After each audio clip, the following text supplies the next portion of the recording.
Saudara pendengar Ria 897 FM, saya akan bacakan kisah yang pertama pada tengah malam ini. Dan ini adalah satu peristiwa yang dikirimkan kepada saya. Ini datang daripada Anwar. Kata Anwar, selamat tengah malam kepada semua pendengar Misteri Jam 12. Saya Anwar, pendengar setia Misteri Jam 12 sejak 5 tahun yang lalu. Tapi saya lebih gemar mendengar rancangan KC secara langsung. Sekarang dengan adanya aplikasi Mi Radio, lebih memudahkan saya mengikuti Misteri Jam 12. Saya Anwar.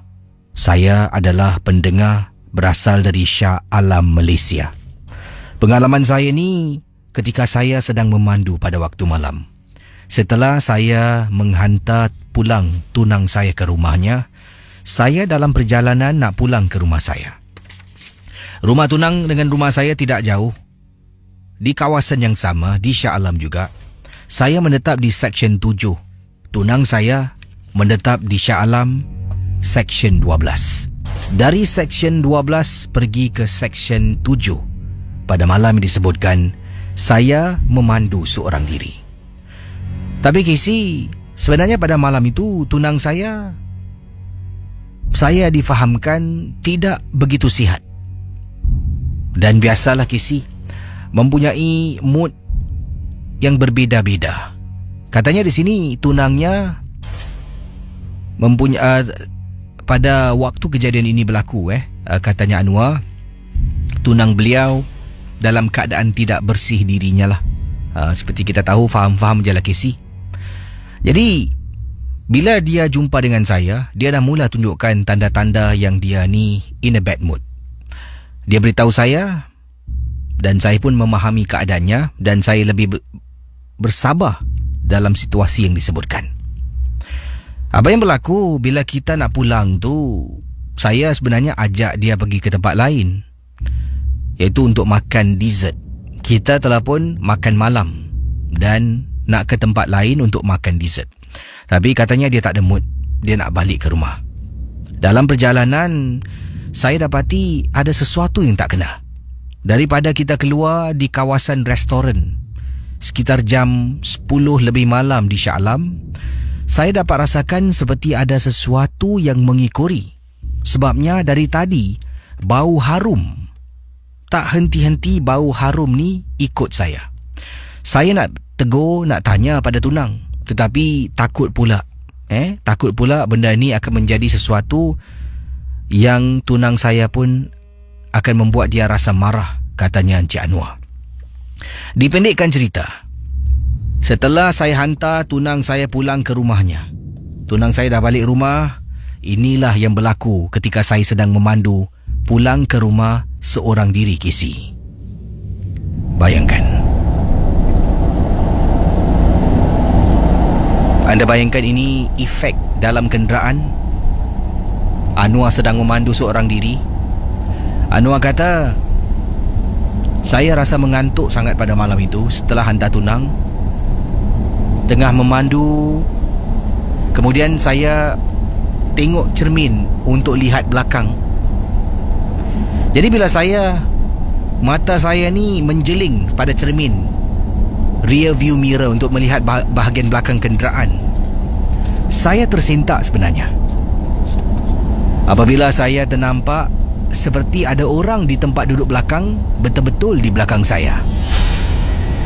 Jadi bila pandang sekali, saya menjeling dan sekali pandang ternampak ada sesuatu dekat belakang. Saya tengok lagi sampaikan saya sedang pegang steering wheel. Seluruh tubuh saya dan kepala saya pusingkan ke belakang untuk benar-benar tengok di belakang ada orang ataupun tidak, Casey. Oleh kerana itu, kenderaan saya berlanggar dengan satu lagi kenderaan yang ada di hadapan. Sebabnya bila saya sedang pandang, tiba-tiba lampu merah, saya tak perasan kenderaan depan dah tekan brek. Saya langgar belakang, tetapi langgar tu tidaklah begitu kuat impaknya. Saya tersentak dan saya menggunakan kereta jenis auto, terlepas dan terus mati enjin saya pada waktu itu. Saya terpaksa duduk dalam kenderaan untuk beberapa minit untuk tenangkan diri saya yang dalam keadaan terperanjat dan terkejut, Casey. Jadi setelah itu, pemandu depan keluar dari kereta, saya pun keluar dari kereta. Kami saling memandang ke arah kenderaan masing-masing. Saya tengok kereta saya tengok kereta dia, dia pun sama.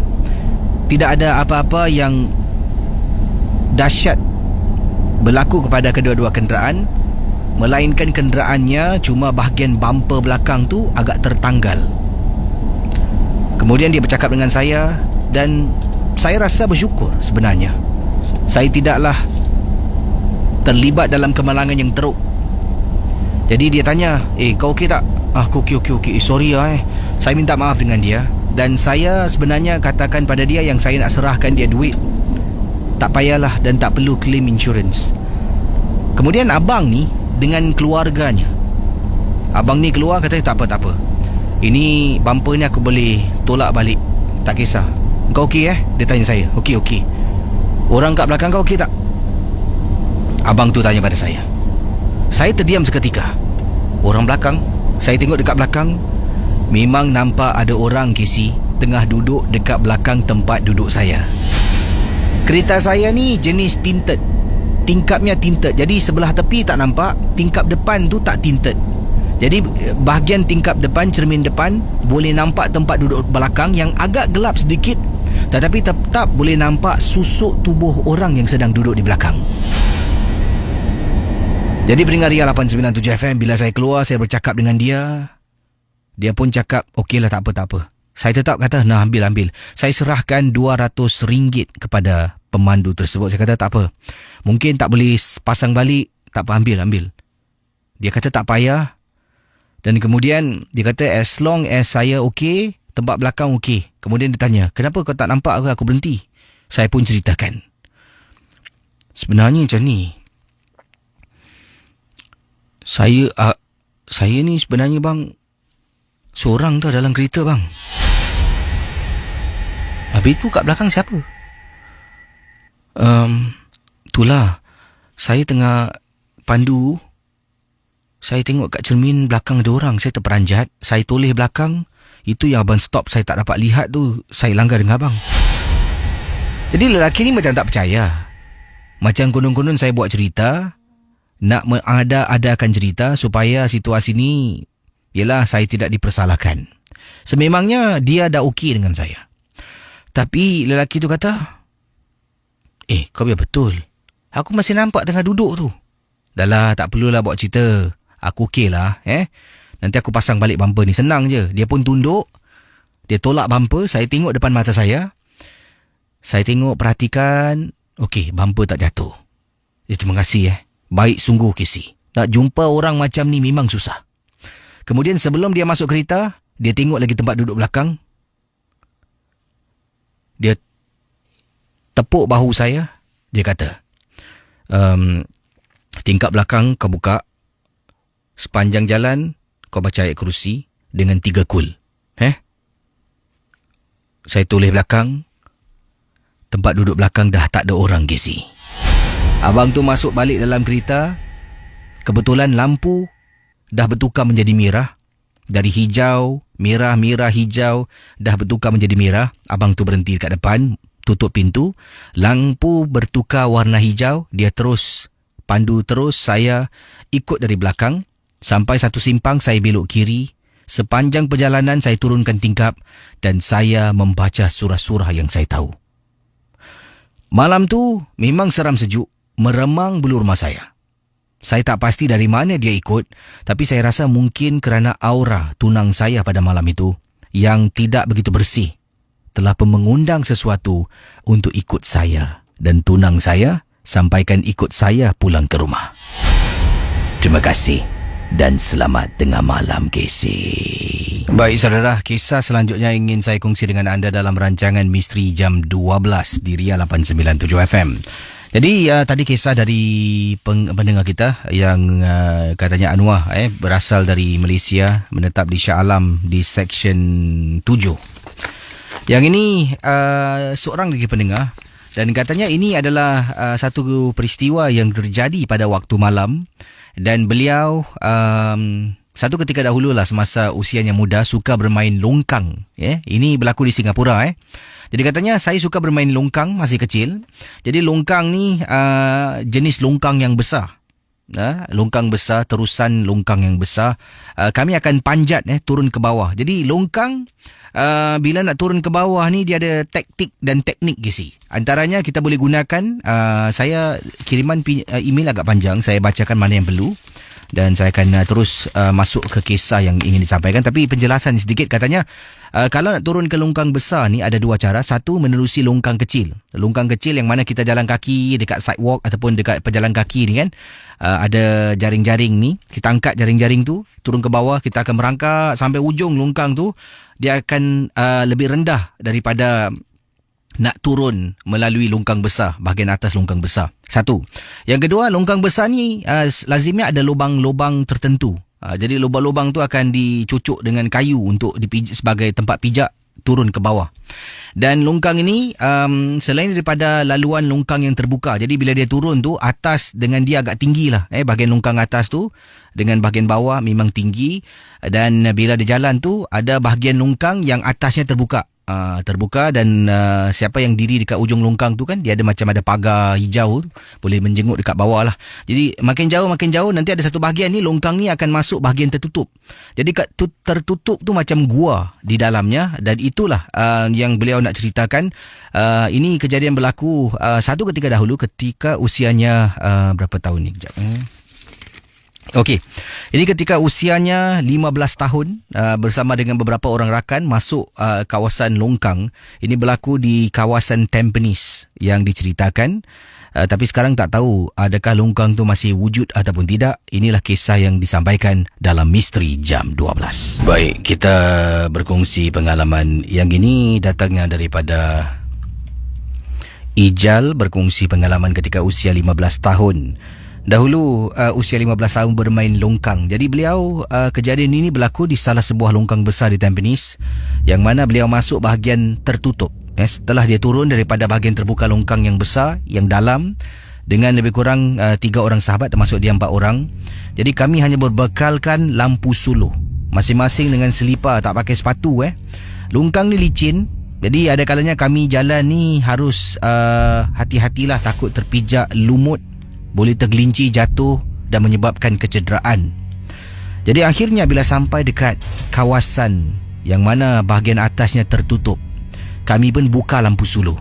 Bila kami suluh, perjalanan tu agak jauh dan dalam. Kejadian ini berlaku pada lewat tengah malam, jam 12 lebih tengah malam. Kami sebenarnya suka lepak dekat blok. Jadi memang waktu tu cuti sekolah, tak tahu nak buat apa. Itulah antara perkara yang kami lakukan. Setelah lipat bawah blok, jom lah turun longkang. Kita pun turun. Kadang-kadang kami akan tangkap ikan gapi, ikan haruan dan sebagainya. Tapi pada malam yang disebutkan, tengah malam yang disebutkan, saya dengan teman turun 4 orang. Lampu suluh cuma satu je. Jalan bawa lampu suluh masuk. Saya yang pegang lampu suluh, saya yang ada di hadapan, katanya Ijal. Dalam perjalanan jalan-jalan, teman saya pekik. Oi! Oi! Wah, macam gua lah. Oi! Jadi kita pun dalam tu menyanyi. Sebabnya ada echo. Dalam longkang yang bawah dia tertutup tu, ada pantulan echo. Sambil berjalan, sambil suluh, kita menyanyi. Dan sedang menyanyi-nyanyi waktu tu, saya ingat lagi, kata Ijal, kami sukakan kumpulan Exist. Kita menyanyikan lagu kumpulan Exist ke si. Echo dia baik lah. Nyanyi. Tiba-tiba kita dengar orang kata, shh. Bayangkan mungkin dengan rakan-rakan sedang menyanyi kuat dalam longkang tertutup gelap, hanya lampu suluh Nyanyi lagu Exist. Tiba-tiba ada suara, shh. Kau dengar tak? Dengar apa? Tak. Tadi kita nyanyi. Tak apa. Jadi saya pun kata tak apa. Jom. Jalan lagi suluh-suluh. Tak tahu nak ke mana, just setakat adventure pada waktu malam dengan teman-teman. Jalan nyanyi lagi ke si. Nyanyi lagu Exist. Nyanyi, dengar lagi suara. Psst. Saya dengan seorang lagi rakan terdengar kami berhenti seketika. Saya tengok dia tengok saya. Kemudian dia ambil lampu suluh saya. Dia suluh depan, atas, belakang. 2 orang sahabat tanya, kenapa? Korang jangan buat aku takut lah. Kenapa? Saya tunjuk telinga. Dengar tak? Tadi bila tengah nyanyi, ada orang. Shh. Kau biar betul. Ida, keluar. Aku tak sedar hati lah. Jom keluar. Okay, jom keluar. Pendengar Ria 897 FM. Kata Ijal, bila kami pusing nak patah balik nak keluar. Casey, saya dengan teman saya nampak ada orang sedang duduk betul-betul dekat tepi anak longkang. Dalam longkang besar, dia ada longkang kecil. Dekat longkang kecil tu, ada orang sedang duduk sambil menunduk ke bawah, memandang ke arah anak longkang. Jal, siapa tu Jal? Bila masa dia masuk macam mana Ya Allah. Hei, siapa tu? Hei. Saya dengan teman-teman pekik Casey. Siapa tu? Oi, siapa tu? Langsung susuk tubuh tu tetap dalam keadaan duduk, tidak bergerak-gerak. Kita cuba suluh Casey. Setiap kali lampu suluh kita suluh ke arah benda tu, lampu suluh tu macam tembus. Seolah-olah benda tu seperti sesuatu yang bukan zahir depan kita. Saya dengan teman-teman dekat bawah longkang, kami pun tak tahu nak baca surah apa. Balik-balik pusing Al-Fatihah 24 kali Casey baca Al-Fatihah. Berdiri sambil baca Bismillahirrahmanirrahim. Kita baca dan baca. Bila tengah baca Casey, ya Allah, meremang bulu rumah saya. Sekali lagi dengar.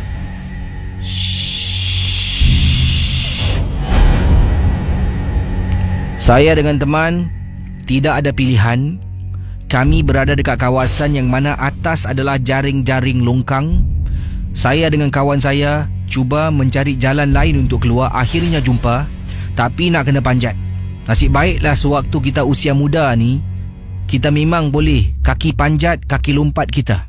Saya dengan kawan saya masing-masing tolong tarik tangan, tolak kaki, tolak punggung untuk panjat dan pijak bahagian tepi longkang yang kecil sebelah atas. Kemudian tolak jaring-jaring, masuk dalam longkang kecil, keluar Casey dekat kawasan tempat tepi pejalan kaki. Dapat keluar tetapi tangan, kaki ada yang luka Casey. Sampaikan teman saya seliparnya tertinggal dalam longkang yang disebutkan. Tak berani nak jalan. Kita sampai ke saat ini tak tahu sebenarnya apa yang kita nampak dekat bawah longkang yang gelap gelita. Tapi itulah kali terakhir saya dengan teman saya turun longkang. Selepas tu kita insaf, tak nak turun longkang pada waktu tengah malam lagi ataupun bila-bila masa. Terima kasih dan selamat tengah malam.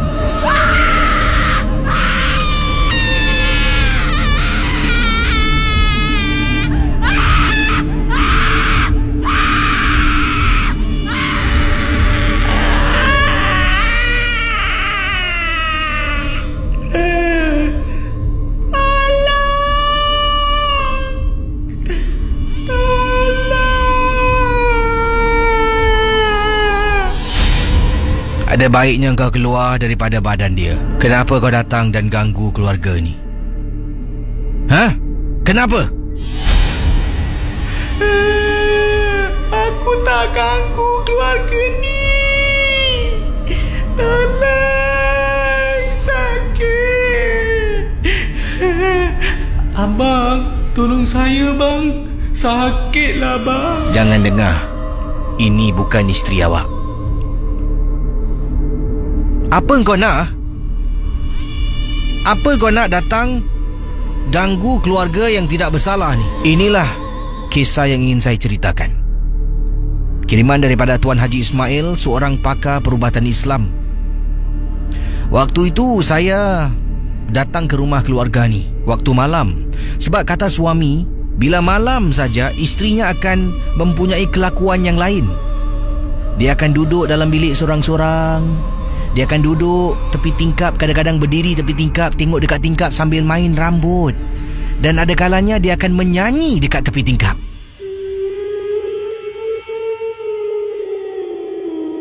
Waktu saya datang, kata Tuan Haji Ismail, dari depan pintu saya boleh dengar suara isteri. Assalamualaikum. Waalaikumsalam. Tuan Haji. Masuk, sila masuk. Mana isteri awak? Dalam bilik Tuan Haji, dekat tepi tingkap. Dari tadi dia menyanyi. Saya dah banyak kali panggil, cakap, Mama jangan diri tepi tingkap. Dia tak indahkan saya, Tuan Haji. Tak apa, bawa saya ke bilik awak. Assalamualaikum. Assalamualaikum.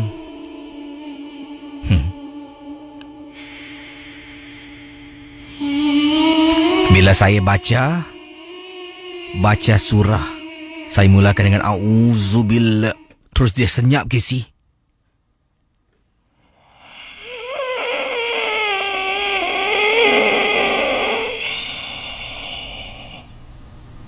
Siapa suruh kau datang? Siapa suruh kau datang? Siapa suruh datang? Aku datang nak jumpa kau. Kau buat apa dekat tingkap? Sinilah. Duduk kat sini. Sini.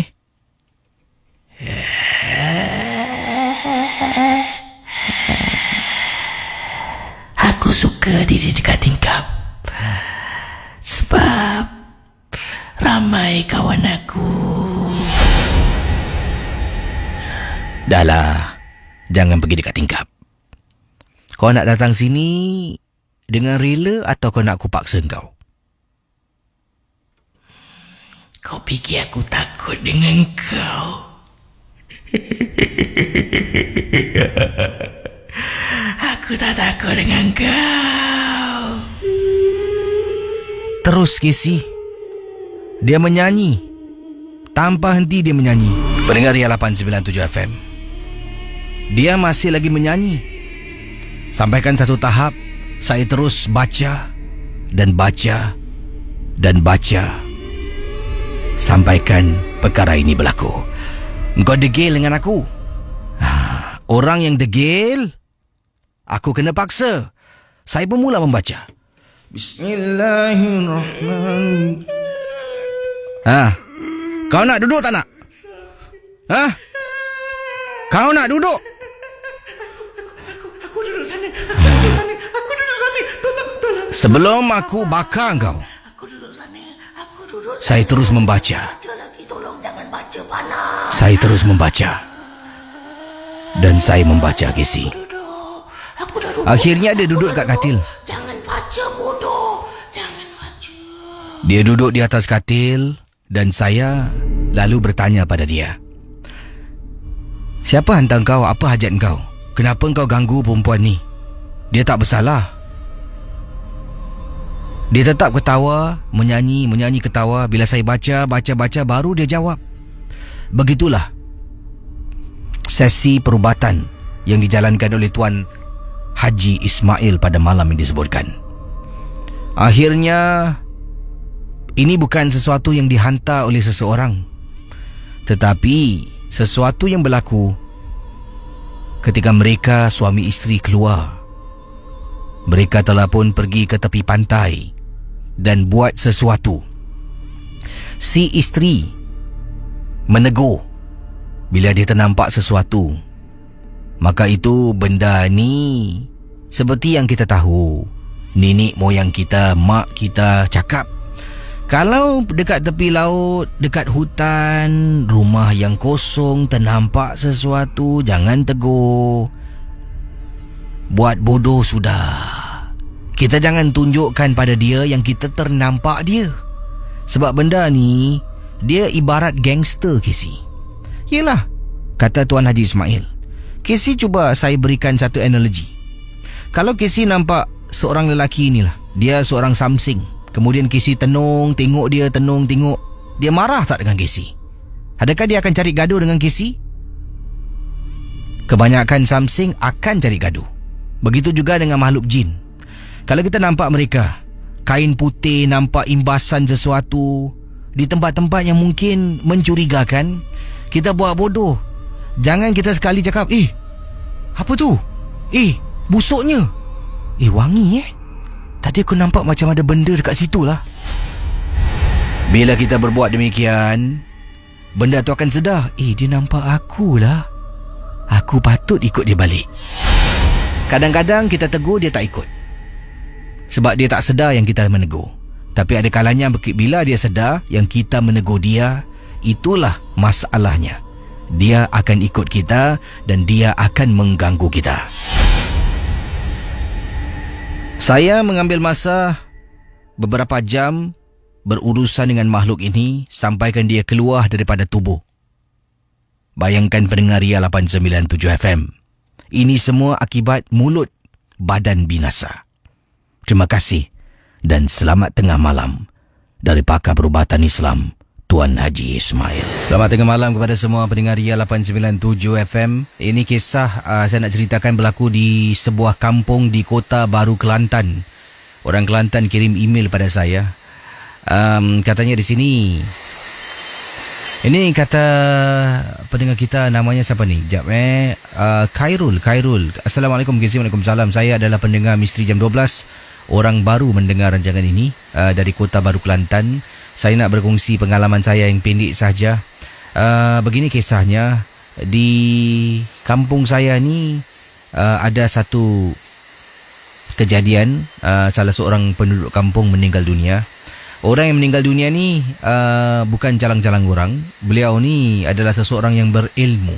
Bila saya katakan berilmu ni, ilmu yang dimiliki seperti yang kita tahulah, ilmu yang tidak elok.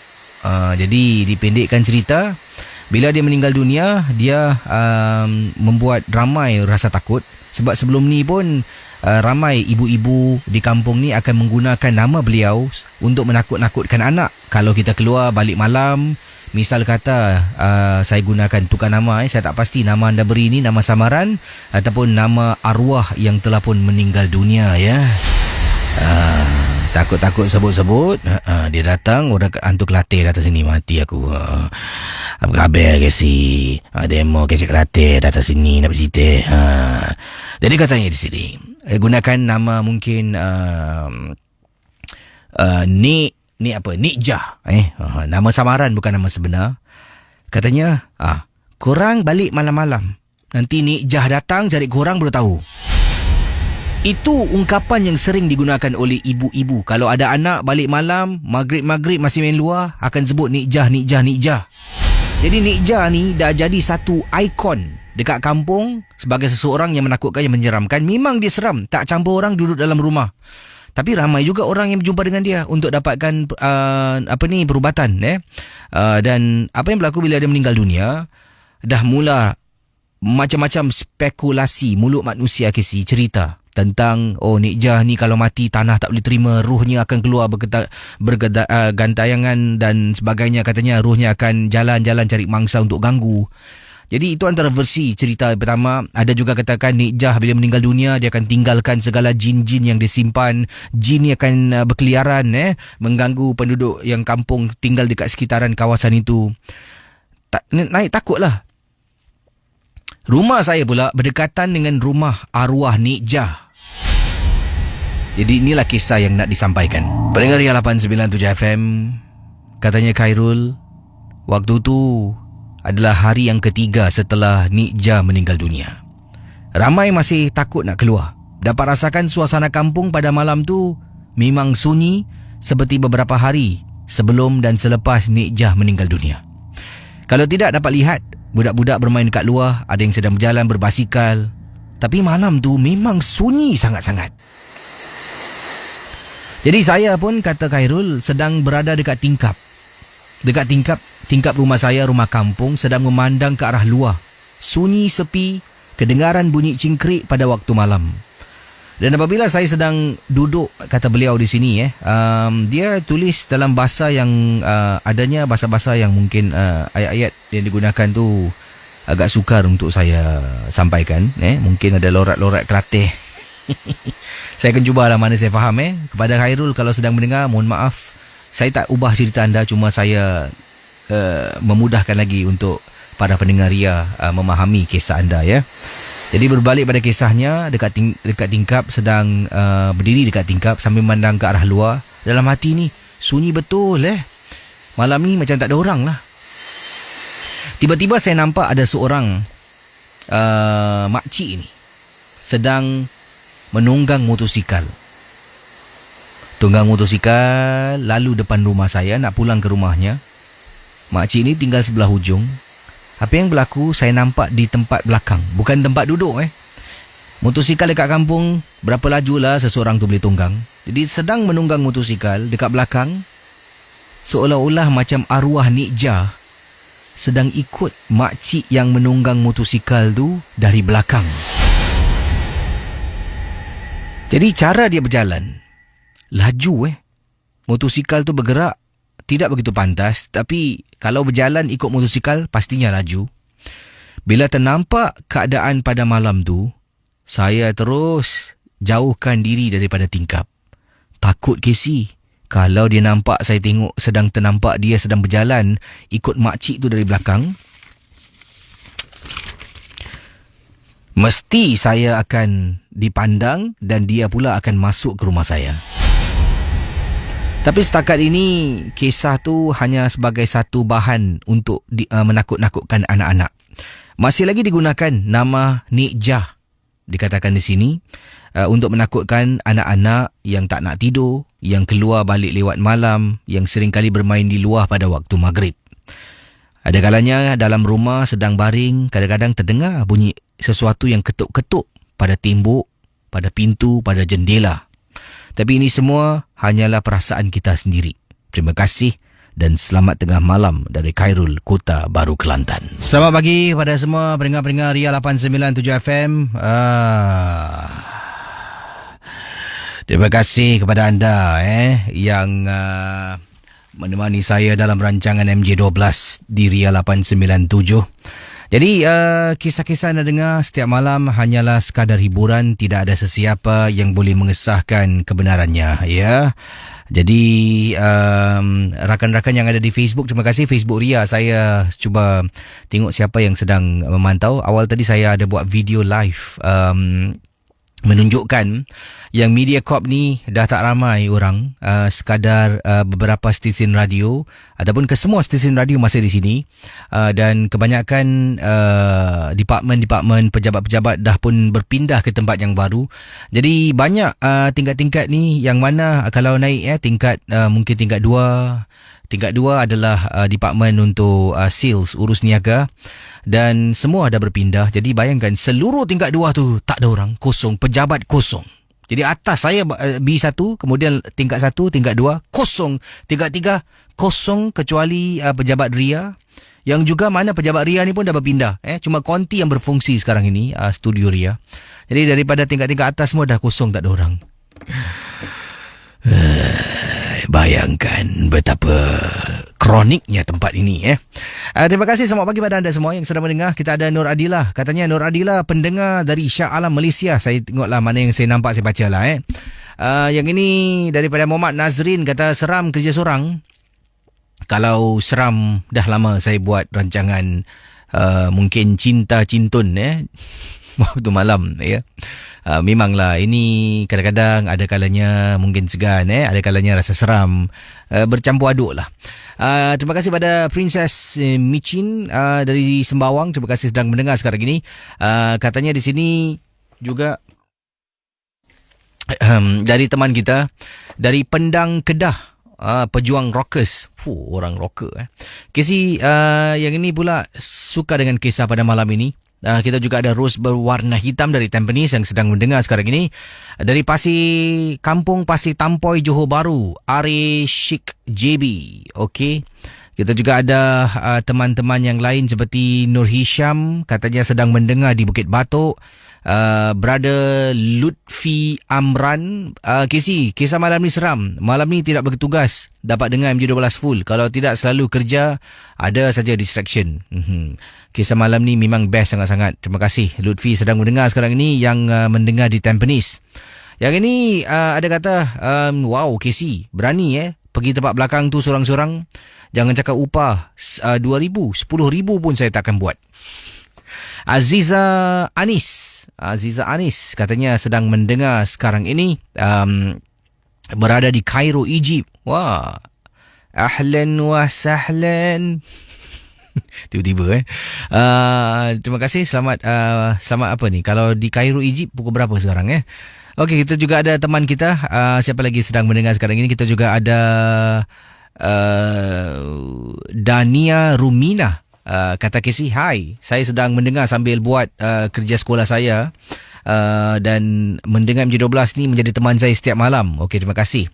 Yang ini pula daripada siapa lagi ni, dari Yishun, Lin Muhammad Don. Terima kasih pada Lin Muhammad Don yang juga sedang mendengar Misteri Jam 12. Kita juga ada Zura Ebeli dari Wisconsin, West Bend, USA. Rasa macam nak pack balik Singapura sebab cuaca sejuk dah mula sibuk.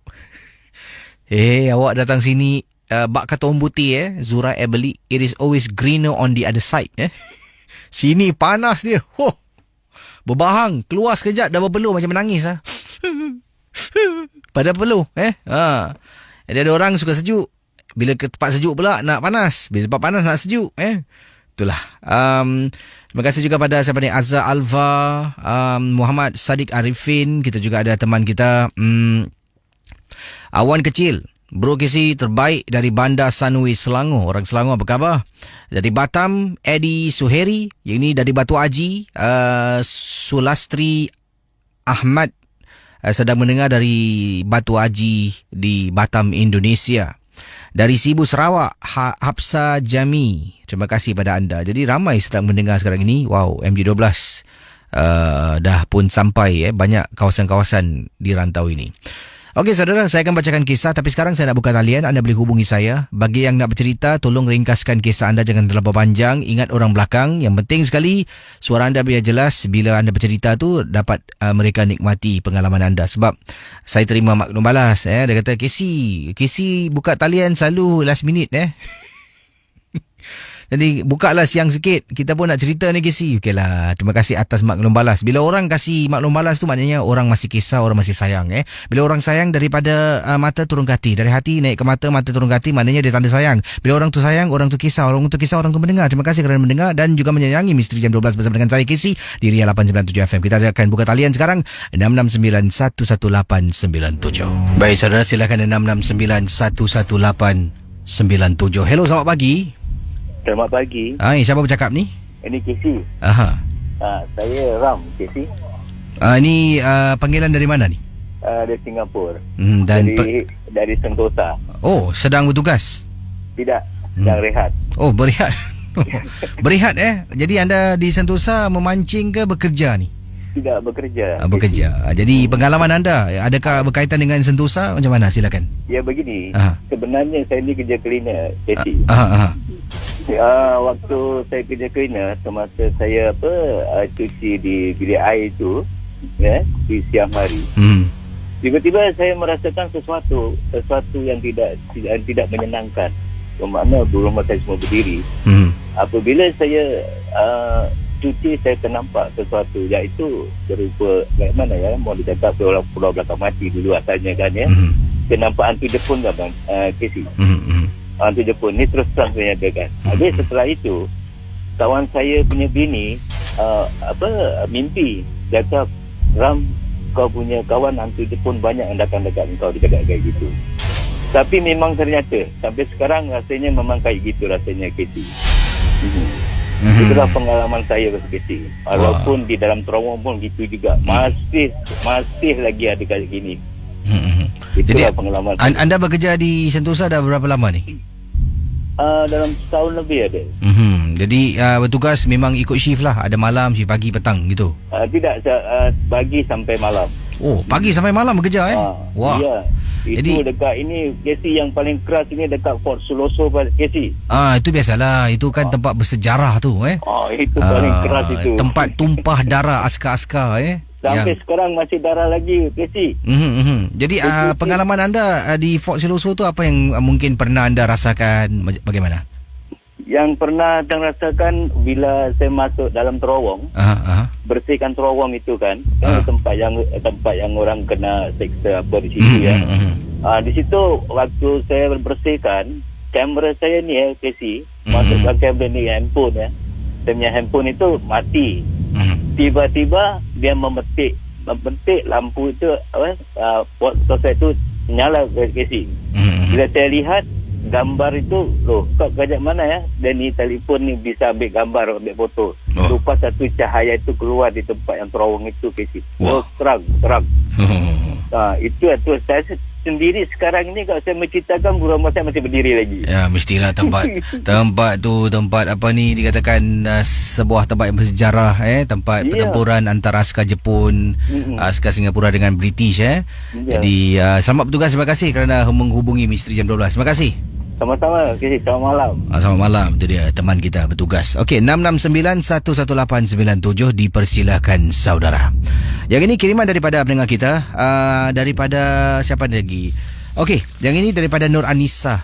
Kata beliau, Assalamualaikum Kizi. Waalaikumsalam. Saya adalah seorang pramugari ataupun flight stewardess. Bertugas bersama dengan sebuah syarikat. Dan saya lazimnya mengikut penerbangan long flight, iaitu penerbangan jarak jauh.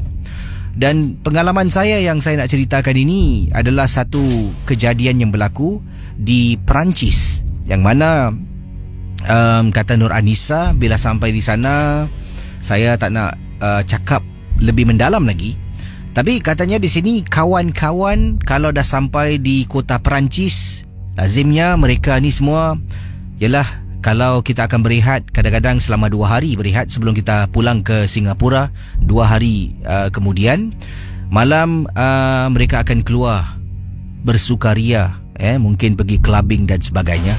Saya bukan jenis yang seperti itu. Izinkan saya menegaskan di sini, tidak semua mereka yang bertugas sebagai pramugari mempunyai sifat dan sikap. Jadi jangan pandang sirung. Hehehe, kata beliau, ada smiley face. Jadi berbalik pada kisah kata Nur Anissa, bila saya berada di Paris, di Perancis, teman-teman semua mengajak keluar malam lah untuk bersukaria. Tapi saya buat pilihan untuk tidur, dan keesokan harinya saya nak kunjungi muzium-muzium yang ada di Paris. Saya jenis yang seperti ini, suka lawat tempat-tempat bersejarah, pergi muzium.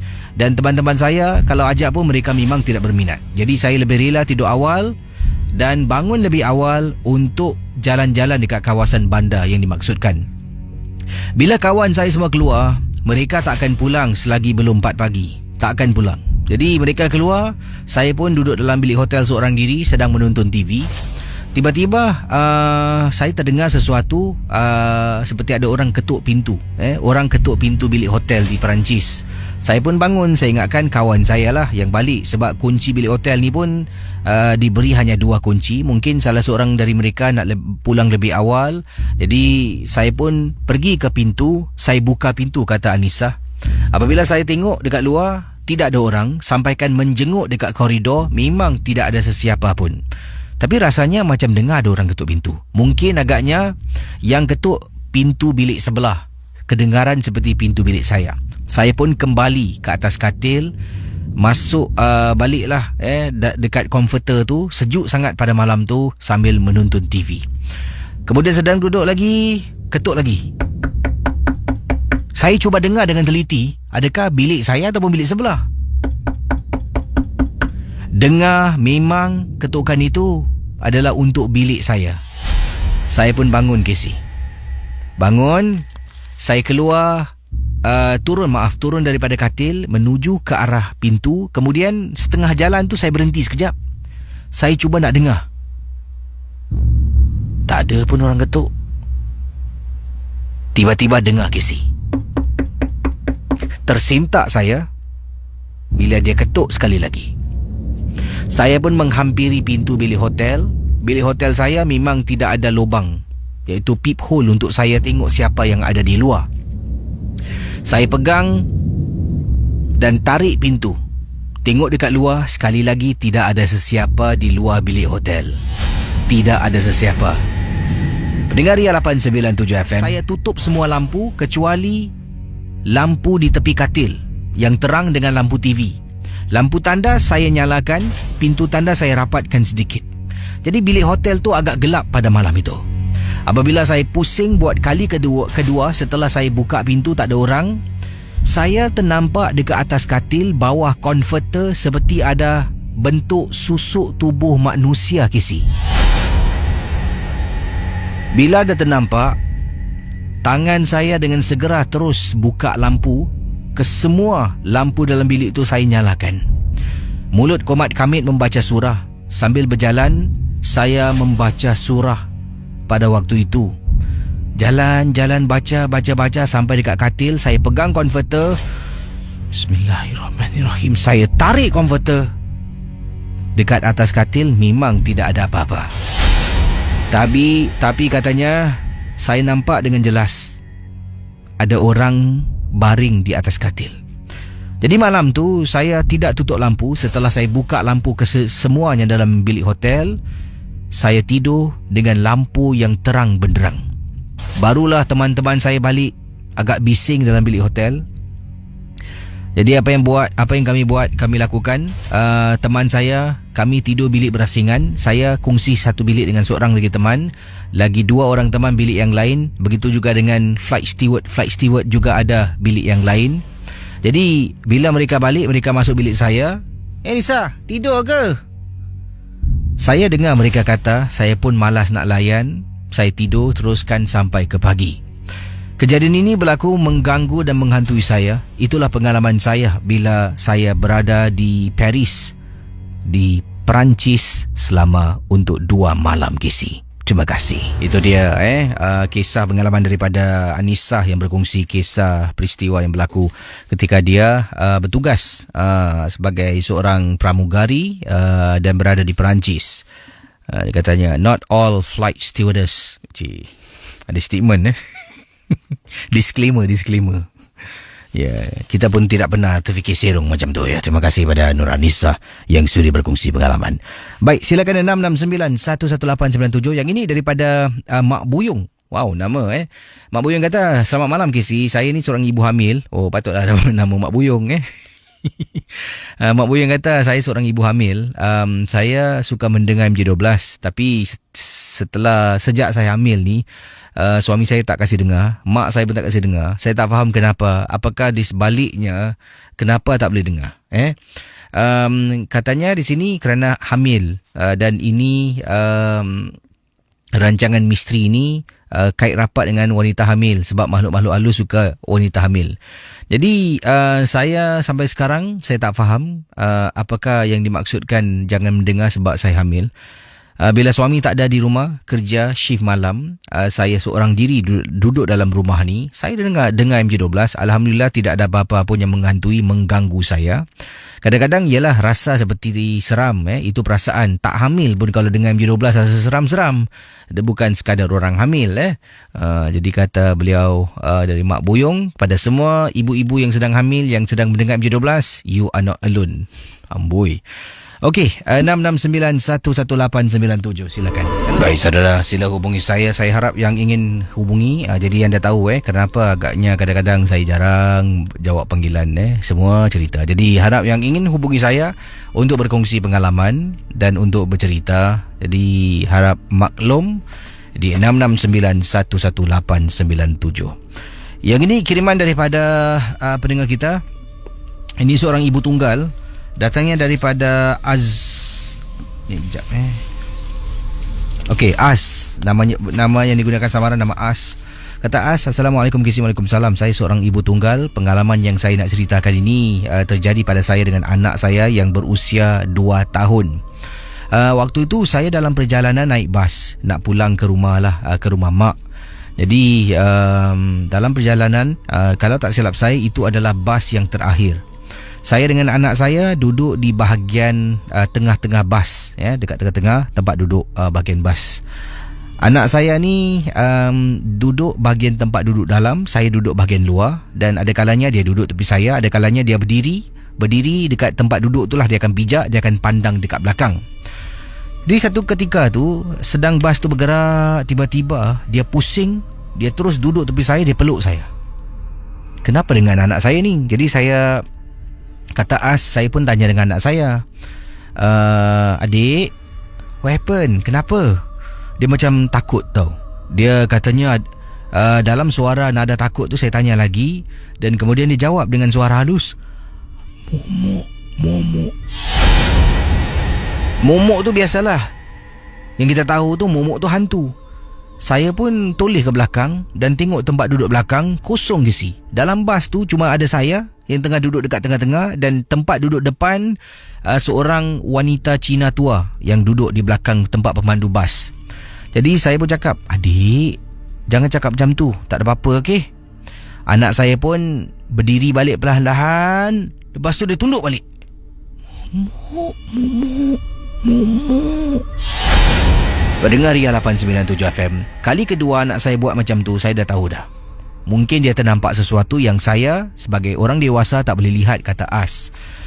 Jadi saya pun cakap, okey, ikut mama baca, okey? Ikut mama baca. Bismillahirrahmanirrahim. Anak saya pun cuba ikutlah dengan suara pelat-pelat dia tu, dia ikut. Jadi sedang baca, tiba-tiba kisi, rambut saya ni panjang tau. Dekat belakang rasa macam ada orang kibas, macam ada orang kibas rambut saya sekali. Dia macam menepis, dan terus saya pusing ke belakang. Yang pasti belakang memang tak ada orang. Untuk pengetahuan Casey, saya ni pulang daripada keluar ke rumah kawan, nak pulang ke rumah mak saya. Kawan saya ni menetap di kawasan Chua Chu Kang, menaiki bas, lalu dekat kawasan tapak tanah perkuburan di Jalan Bahar. Faham je lah siapa yang tahu bas nombor berapa. Jadi bila nak pulang melalui Jalan Bahar, nak pulang ke rumah, iaitu rumah mak saya yang terletak di Boon Lay. Sebab itulah mungkin anak saya ternampak sesuatu yang menakutkan. Terima kasih dan selamat tengah malam. Ya, Misteri Jam 12 hanya sekadar hiburan. Terima kasih pada anda yang sedang mendengar MJ12 dan juga memantau Facebook Ria 897 FM. Saya sebenarnya sedang nak merancang untuk buat MJ12 di luar konti, sementara itu juga mengendalikan Facebook Live. Tapi sedang mendapat kelulusan daripada bos, sebab kalau boleh nak pergi lebih jauh daripada Mediacorp ini, mungkin memandu seorang diri, masuk dekat kawasan hutan seorang diri, Facebook Live seorang diri, dan menyampaikan kisah di sana seorang diri. Bos kalau approve, sebab yalah ini tengah bertugas kan, kadang-kadang bos kata tak boleh, you must at least bring, mesti bawa setidak-tidaknya 2 orang kawan tengah kerja. Jadi kalau tengah kerja tu tanggungjawab atas bos. Bos pun utamakan keselamatan. Jadi tengoklah, kalau bos approve boleh pergi seorang, kalau tak terpaksalah kena bawa rombongan haji pada tahun 1938. Baik, 669-11897 dipersilakan. Saya harap yang ingin hubungi saya ni ringkaskan kisah, jangan terlalu panjang, dan jangan off air minta nombor tu, nombor ni dan sebagainya. Saya haraplah untuk berkongsi kisah pengalaman. Siapa telefon saya jawab. Saya punya orang fair and square. Saya tak ada pilih kasih ni orang.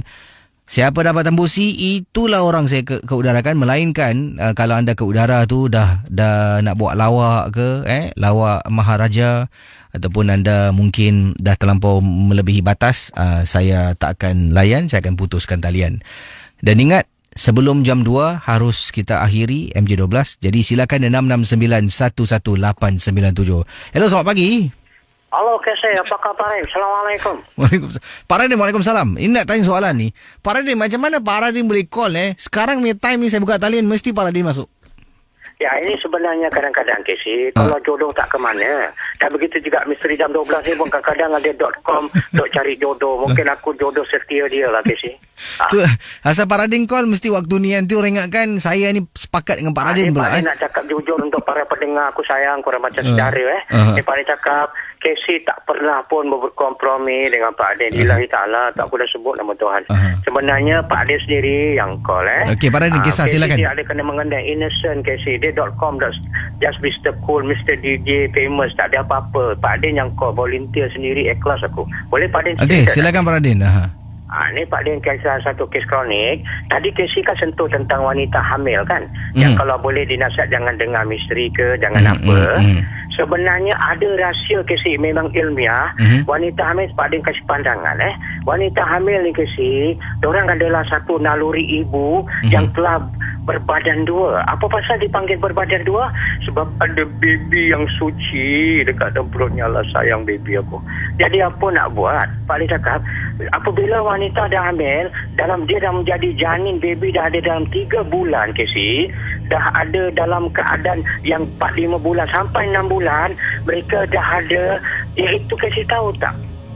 Setiap pernafasan baby dan setiap baby ni bukan hidup kerana dalam baby dia hidup. Memang Allah hidupkan dia. Tapi pernafasan dia semua adalah suplemen pernafasan dia, permakanan dia. Jadi seorang ibu Casey. Dan dia tak digalakkan sebab bukan wanita hamil tak boleh dengar. Sebab apa? Apabila the trauma of a mother will affect the baby. See? Sebab the control of the power of the baby, naluri baby ni dikuasai oleh apa tahu?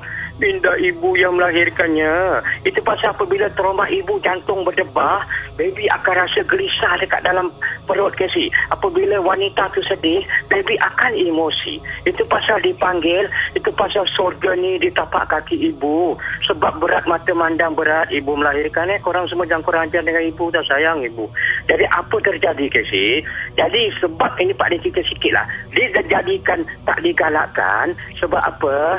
Setiap orang kata pernafasan dan tengok baby mana ada makan kan, mak yang makan kan, dari mak makan tu anak makan ke sih. Jadi baby makan tu melalui makanan ibu dia. Itu pasal kadang-kadang ibu yang kasih makan, bila dia makan dia pergi kat baby, bila 4-5 bulan mulut dia berkunyah ke sih. Takkan baby tak makan ke sih? Baby makan, tapi siapakah hasil yang saluran makan dia tu, pernafasan dia, trauma dia adalah dari ibu. Itu pasal ibu ni adalah orang kata pembawa zuriat, dan itu pasal Casey sayang Fiza, tengok without here you cannot get a baby, see? Dia pun satu pewaris untuk keturunan kau. Dan akhirnya terjadilah, cuma cakap kasyot, wanita hamil bukan tak boleh dengar, tapi bila tahu awak kalau trauma, kalau kau gelisah, baby dalam gelisah, Casey. Kalau kita sedih, baby pun sedih, Casey. Sebab the baby punya hormones tu menjiwai, orang kata apa gerak tingkah laku dalaman orang yang melahirkannya, orang yang mengambilkannya, iaitu ibu, Casey. Boleh Pak Din cerita satu kronik kes, Casey? Ya, silakan Pak Radin. Ini Pak Din cakap ikhlas. Apa tahu ini tentang hamil juga. Pak Din cakap ikhlas. Seorang wanita Casey, dia sebenarnya hamil. Dalam 6-7 bulan. Tapi Casey tahu apa tak?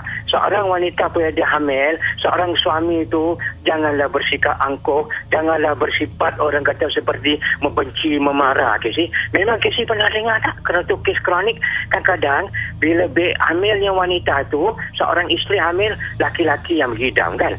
Tapi ini kes satu kronik, bukan apa Casey. Suami ni dia bukan tak menghargai Casey. Bila suami dia, bini dia dah hamil pula, dia dah jadi buat perangai Casey. Dia mudah rasa emotion, dia mudah rasa gini. Tapi Pak Din cakap ikhlas, bukan kerana dia. Puncanya apa dia cerita Casey, seorang wanita hamil yang telah orang kata kirakan apa tak Casey, dia menyaksikan kesampukan sepupu dia pergi rumah Casey. Ini pasal Pak Din cakap, ini wanita macam hamil, kalau boleh digalakkan jangan jalan malam. Kalau boleh jangan orang kata hadir di tempat-tempat yang orang dalam kesampukan. Jadi dia dalam kesampukan tu Casey, sepupu dia tersampuk, kebetulan dia ada dekat situ Casey. Dalam kesampukan sepupu tu, dia menyaksikan traumanya wanita yang dalam keadaan histeria dengan mata terbelia tanpa dia sedar Casey.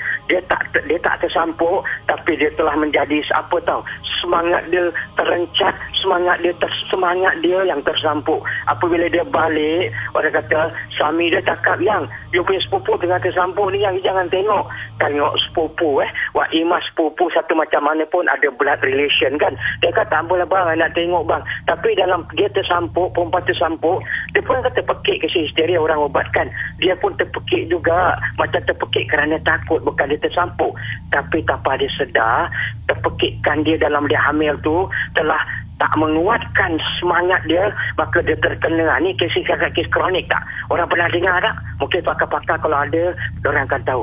Orang yang wanita hamil tersampuk, semangat badi orang tersampuk. Nampak? Jangan ingat orang tersampuk badi orang meninggal tau. Orang tersampuk, semangat orang kalau tak kuat kes kalau orang tersampuk, perempuan nombor satu kalau kurang bersih, kalau tengah hamil, jangan menyaksikan kesampukan. Sebab apa? Bukan dia tak sampuk, tapi dia akan terkena semangat badi kesyaitangan yang tersampuk tu, virus kesampukan tu akan terkena tempias di dalam diri dia, Casey. Dan akhirnya terjadilah dia tersampuk semangat badi orang yang disampuk, Casey. Dan bila dia balik rumah, setiap kali dia dah hamil, kesian, dah jadi macam Mak Buyong tadi kan, satu perempuan Mak Buyong tu cakap, nama dia Mak Buyong, dia kenalkan.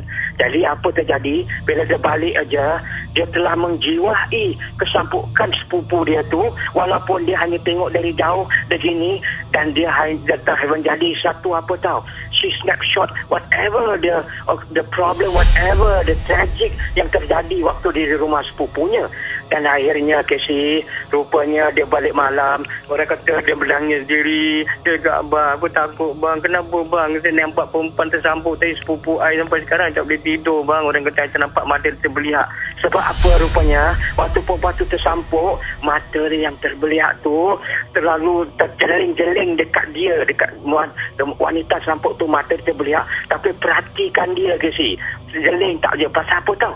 Benda syaitan tu tahu, orang kata wanita ni tengah hamil Casey. Mungkin dia macam suka pula baby yang hamil ni. Habis saya tengok dia tapi disampuk, tapi mata terbeliak, asyik tengok je, padahal jiri jauh sikit. Dan akhirnya ini dipanggil tersampuk. Orang kata apa tahu, wanita hamil yang telah tersampuk semangat badi orang yang dalam kesampukan.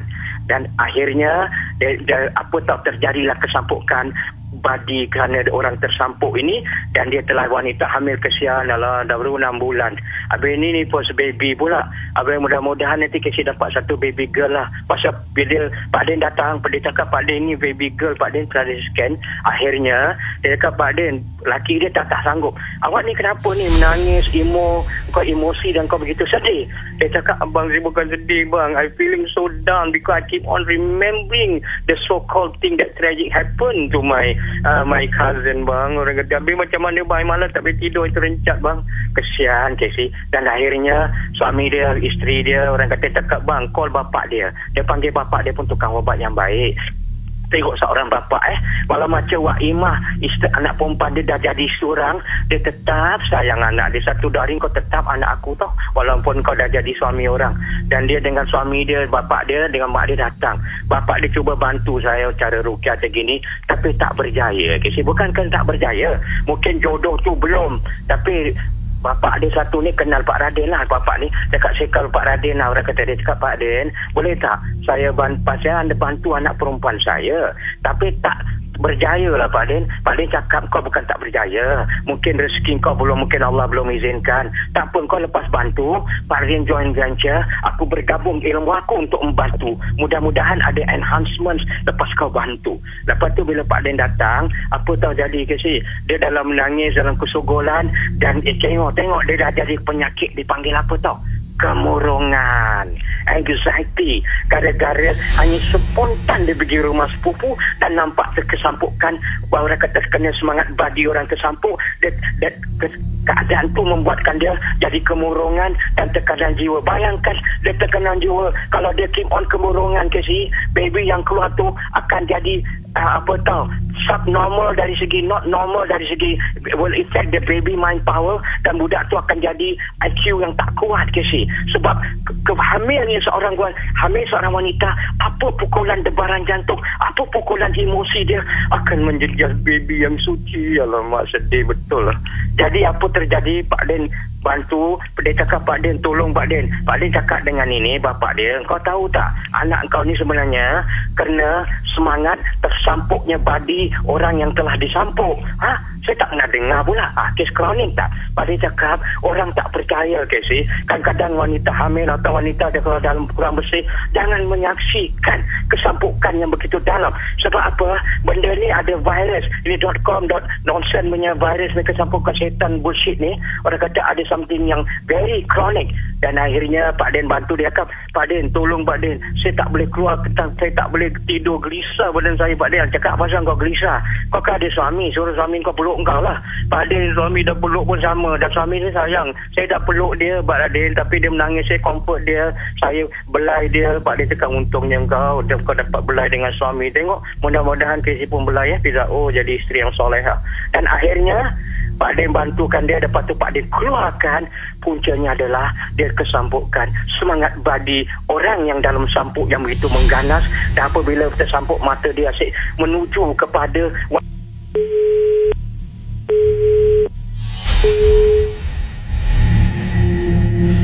Saya mohon maaf. Dah pun 2:04 minit pagi. Saya harus undurkan diri. Jumpa anda esok malam dalam Misteri Jam 12. Esok saya akan cuba buka talian, dan yang ingin bercerita, saya harap dapat siapkan cerita anda, pengalaman anda untuk dikongsi sama bertemankan saya. Terima kasih pada semua, pada peminat-peminat MJ12 yang sedang mendengar di Radio Ria 897 FM dan juga yang berada di Facebook. Ada yang kata nasihatkan saya supaya jangan pergi sendiri. Kalau nak buat MJ12 di luar konti, jauh dari konti, Casey jangan pergi sendiri, bawa lah saya nak ikut. dalam baik awak selit daun. Terima kasih, selamat pagi dan terus bersama Ria.